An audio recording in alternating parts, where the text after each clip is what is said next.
Hey everyone, we are the Jersey Comic Crew, and in this video you're about to watch, we are talking Electro. That's right, Jamie Foxx is back in the Spider-Man and MCU universe. Why? Well, we'll try to figure it out. We'll see you inside.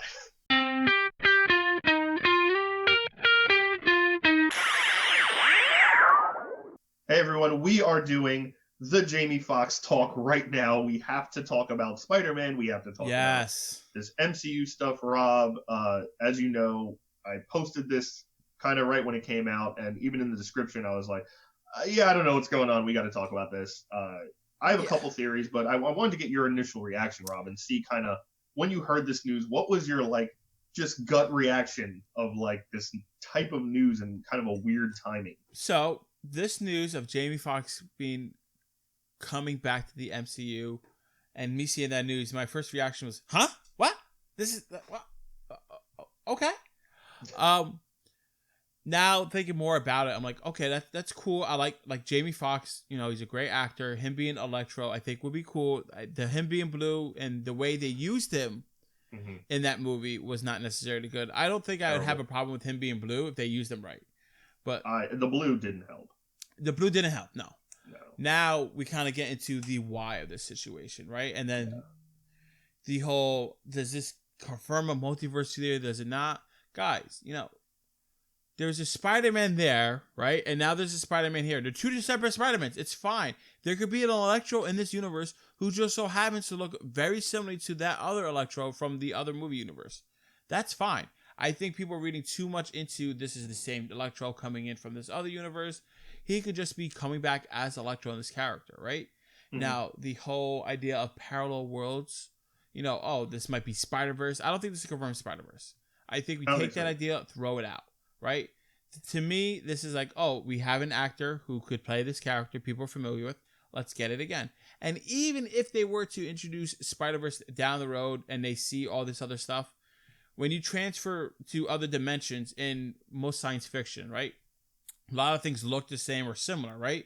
You could be in there, but you look a little different. So Electro in this one of the universe could be a little different from the other one, and it's still Jamie Foxx. I think that's fine.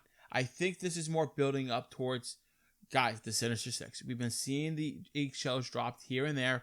Having Electro come in, being another big villain for Spider-Man in the Sinister Six sounds great to me.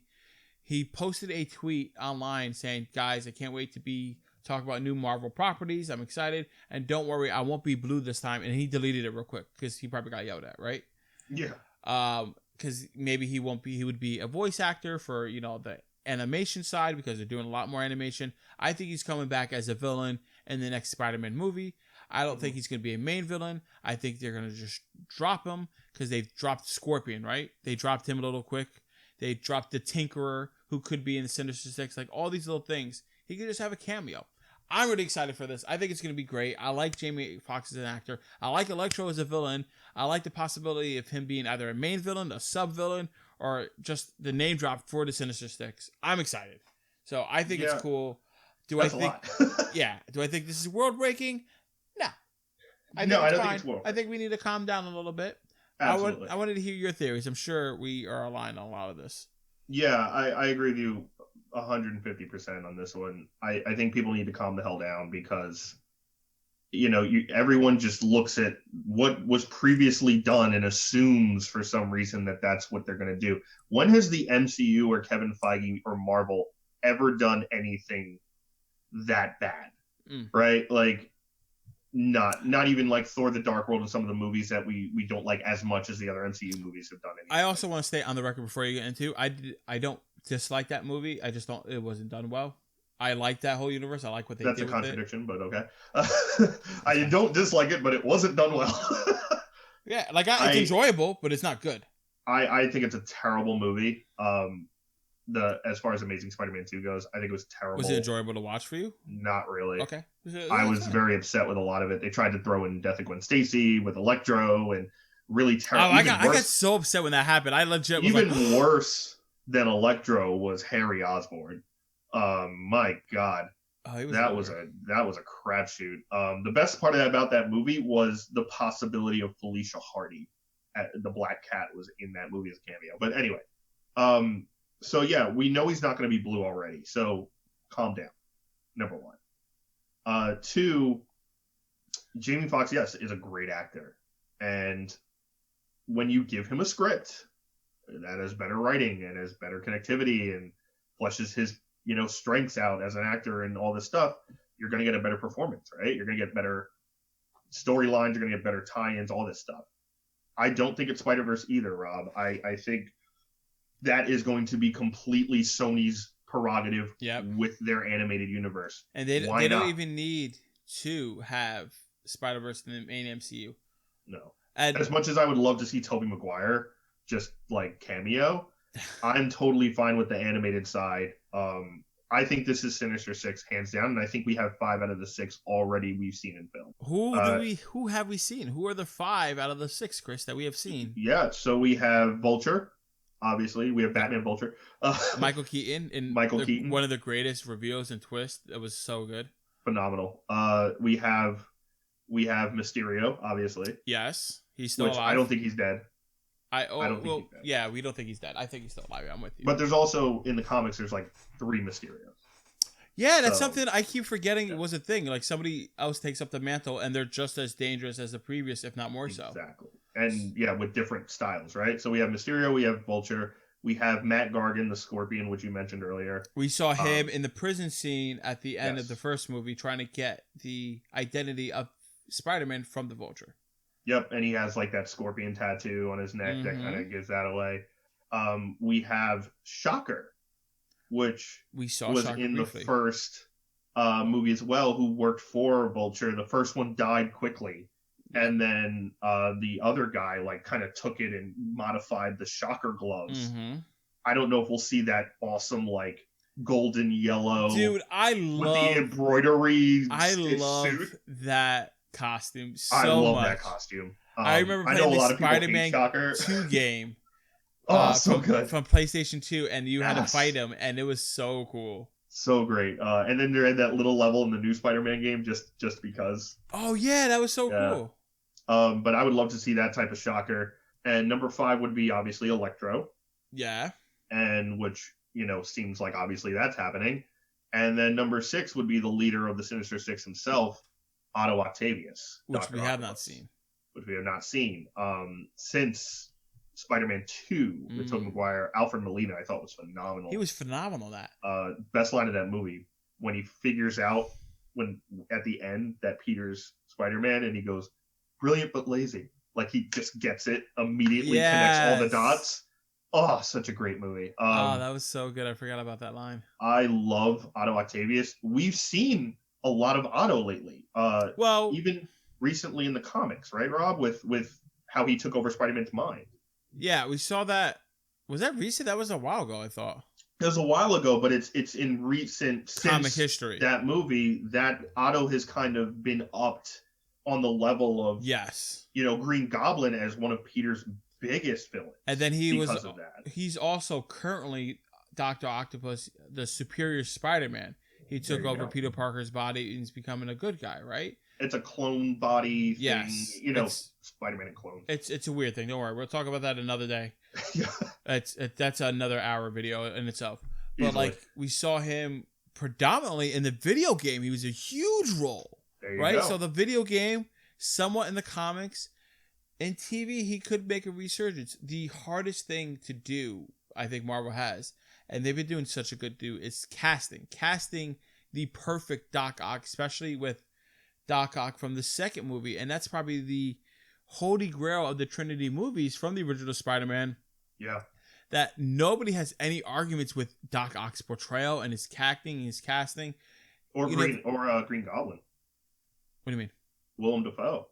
I wasn't crazy about Willem Dafoe. Oh, I love Willem Dafoe. When he's doing the scene in the mirror where he's talking to himself as the Goblin, he's going back and forth. For me, phenomenal. I liked him as... The suit was a little... That's what it was. The suit threw me off. Him acting... It was the time. It was just the time. I know. But like, even for the time, Doc Ock with those arms worked. Oh. You know what I mean? Like, there's like, you can't fault that. So like, they know they're going to have a direct comparison with something from Fox, which, they bought out. But there's going to be a little bit more weight on that, especially if he's going to lead the Sinister Six. You're going to have a lot of heavy-handed casting calls to go through. I'm available. Robbo Octavius. Robbo Octavius, that's fine. I also think it's a possibility though they could get an Alfred Molina back. They've gotten J.K. Simmons back as J. Jonah Jameson. That would be amazing. They clearly just got Jamie Foxx back. Why not get Alfred Molina back as Otto Octavius? He was phenomenal as the part. Obviously the CGI and stuff that you can, you don't have to harness him up on strings all day like they did for Spider-Man 2. I mean, that train scene in Spider-Man 2 took them a year and a half by itself to do. Was it that long? It was that long because they were kind of pushing the limits of CG and graphics at the time. But, they have so many more advancements now. I mean, look at Mandalorian shot inside the whole thing. True. And, you can do stuff now, even though Alfred Molina is, obviously older. Yeah, but I'm looking at pictures of him right now. He's 67, but like, bro. He still looks the part. Like he could totally do it. Not even a question. I would be so down for him to come back. And I think it's easier for them to do stuff like that because Sony still has partial ownership of the property of Spider-Man and all those characters.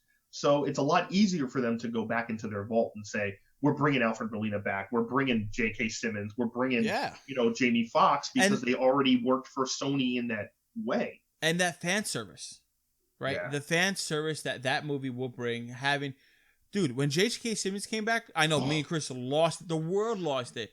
If you have Doc Ock come back, Mr. Maloney come back, the internet's going to explode even more so than J. Jonah Jameson, the third, the fourth, and fifth. Right? Like, Triple J. I'd be so hyped for that. So I know this conversation, guys, we're talking a lot about Doc Ock. Just to bring us back onto topic here with Electro, I want to ask you a question. The next movie, Homecoming 3, Home Alone due to COVID, whatever they want to do, right? Spider-Man pandemic. He's just in his bedroom shooting webs. Yeah, he's home alone because of the pandemic, right? Electro, does he show up in this movie? If so, is this a Sinister Six movie or is this an Electro movie? I think it's a Sinister Six movie because we've been setting it up since the first one, right? Like, the after credit scene of Homecoming was the Vulture and Matt Gargan in prison, kind of, like you said, trying to figure out who Spider-Man is, and Vulture doesn't give up his identity. Jonah gave up the identity after the second one. So now, I think you have to cast an Otto Octavius because you have to have a big brain behind this team. And Vulture is more of the angry, like, muscle, even though he's the oldest. Yes. Matt Gargan is, like, kind of the street-level dirtbag. Yeah, and then you have Mysterio with his very unique abilities. Electro, very unique abilities. Shocker's more kind of like just a bruiser. The first wave of, like, hey, but maybe they might not do Shocker. They could do someone else, This also has a lot... What if it's Rhino? Oh, I love Rhino so much. But, like, good Rhino. We don't talk about Paul Giamatti Rhino. Oh, that was so funny. Oh my god. All right, let's not talk about that. No. But my thing is, because we have so much to do with this movie, like, Peter's identity is revealed to the world. So does he have to team up with Doctor Strange to get his identity back, right? To remove that. Like, is this a team up with other Marvel people?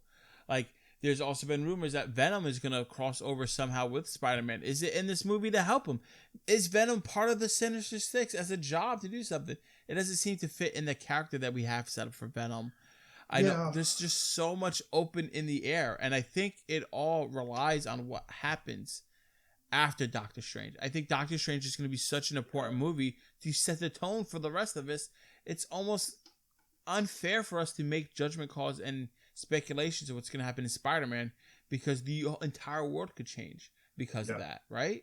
Yeah, and I agree with that 100% too, because, and also with the real world, right? Everything's been delayed so many times, like, I don't even know when the hell, like, anything's coming out anymore. Yeah, and that could also change all their plans because they're like, all right, we don't have time to set up some of these smaller stuff, And it already has too, right? Like, because, originally Falcon Winter Soldier was supposed to be the first kind of Disney Plus show. Now it's WandaVision, and Falcon Winter Soldier's 2021. So they've had to change and adapt to different things and whatever's kind of, this is done filming, so we could kind of transition this to this instead. So I don't know how it's going to transition from, maybe Black Widow into Eternals, into Doctor Strange, Shang-Chi, into Spider-Man. So I think also with everything being delayed, at least a year, you have more time to build that story. True. So if maybe Sinister Six wasn't on the table and it was like, we're going Green Goblin, right? And Jonah's back. We're going to go Green Goblin. We're going to do it right. And, we're going to bring in some other stuff. And now it's like, well, wait, we have time. We could maybe do Sinister Six. And we also know on the Sony side, they've been wanting to do Sinister Six for years. They have. Right? They wanted to do Sinister Six standalone, which they kind of teased at the end of Amazing Spider-Man 2 with that Bolt with all the different, outfits. So they've been wanting to do that. I think Venom, what you were saying about Venom, I think that's more of in Venom's movie. You might see like Tom Holland cameo, not in Spider-Man movie. I'm with you on that. But I think it's a crazy big world. Like, it's a great playpen, right? Like, you're opening that chest, there's a lot of toys that you can play with. And I personally, as they grow with Tom Holland, I would love to see this be a Sinister Six movie. I would too. Really with cool. Spider-Man, because that's something in my wildest dreams as a comic fan would never thought. And that's also something huge and big for him to have under his belt. And then when he faces Green Goblin, his true nemesis, he already has a little bit more experience. He's not so green, and it's a new perspective of facing the Green Goblin, which would be really cool. And Tom Holland growing up with the character, right? Almost like Hemsworth, where it's like, all right, here's a new contract for another 5 movies. Correct. You can do a Spider-Man 4 and 5 if you want, and Norman can show up. They can. And that is the I took down the Sinister Six. I'm a little cocky now. And it's great that they don't call it Spider-Man 1, Spider-Man 2, because you could call it different movie titles, so you kind of get out of that trope of having Fast 9, Fast 10, and you just have different Spider-Man titles. In space. Yeah, we'll get to that when that movie comes out. Guys, that is our review on Jamie Foxx coming back as Electro into the MCU. We want to hear your thoughts down in the comments below of your speculations for the next Spider-Man movie and what part he has to play. Thank you so much for watching. And guys, definitely give a thumbs up, really helps the channel out a lot. Subscribe if you're new. Share the video with your friends. Help us grow the channel. We're working really hard. And as always, I'm Chris Heller. That's Rob Moran. Before you go, look on the screen. There's some more videos that you might like, and make sure you subscribe. We'll see you next time.